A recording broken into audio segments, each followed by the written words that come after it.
Menstrual cycle को एक animation video के द्वारा अच्छे से समझने का प्रयास करते हैं। तो यहाँ पर आप देख सकते हैं ये पिट्यूटरी ग्रंथि है, इसके ऊपर पाए जाते हैं हाइपोथैलेमस ग्रंथि। हाइपोथैलेमस के द्वारा एक हार्मोन रिलीज होता है जिसे हम कहते हैं गोनेडोट्रोपिक रिलीजिंग हार्मोन, GnRH। ये हार्मोन आता है पिट्यूटरी ग्रंथि के पास और पिट्यूटरी ग्रंथि को इंडिकेट करता है, और इस हार्मोन के प्रभाव से पिट्यूटरी ग्रंथि एक हार्मोन रिलीज करती है जिसे हम कहते हैं FSH यानी फॉलिकल स्टिमुलेटिंग हार्मोन। ये फॉलिकल स्टिमुलेटिंग हार्मोन मस्तिष्क से सीधा जाकर के अंडाशय के ऊपर कार्य करता है, और अंडाशय में बहुत सारे फॉलिकल्स पड़े रहते हैं, उनके ऊपर ये कार्य करता है। इस हार्मोन के प्रभाव से फॉलिकल्स ग्रोथ करते हैं, पहले प्राइमरी फॉलिकल, फिर सेकेंडरी फॉलिकल, फिर टर्सरी फॉलिकल, और अंत में प्रीपोकॉन फॉलिकल जिसे हम ग्राफेन फॉलिकल कहते हैं उसमें बदल जाते हैं। इसके बाद में पिट्यूटरी ग्रंथि से एक हार्मोन और रिलीज होता है जो GnRH के प्रभाव से, इस हार्मोन को कहते हैं LH हार्मोन यानी ल्यूटिनाइजिंग हार्मोन।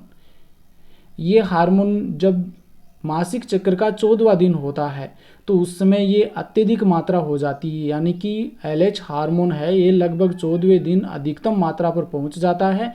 जैसे ही अधिकतम मात्रा पर पहुंचता है तो ग्राफिन फॉलिकल फट जाता है जिससे अंडाणु सेकेंडरी oocyte के रूप में बाहर निकल जाता है, और अंडवाहिनी की फिम्बरी के द्वारा इसे ग्रहण कर लिया जाता है और ये जाकर के अम्पुला में निषेचन के लिए उपस्थित हो जाता है।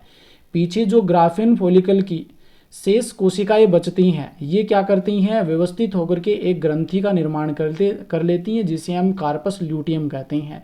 इसके द्वारा एक हार्मोन रिलीज होता है जिसे हम प्रोजेस्टेरोन हार्मोन कहते हैं। ये जाकर के यूटेरस पर कार्य करता है। जब यूटेरस में बात करें तो इसकी कमी हो जाती है, मेन्स्ट्रुअल जब प्रोजेस्टेरोन हार्मोन की अचानक से कमी हो जाती है तो मेन्स्ट्रुअल फ्लो होता है, यानी कि एंडोमेट्रियम है वो झड़ करके योनि द्वार के माध्यम से बाहर निकल जाती है। फिर सेकंड जो प्रोसेस आती है वो है फॉलिकुलर फेज, जिसमें एस्ट्रोजन का स्रावण होता है। वो क्या करता है, गर्भाशय में एंडोमेट्रियम दीवार को बनाने का कार्य करता है।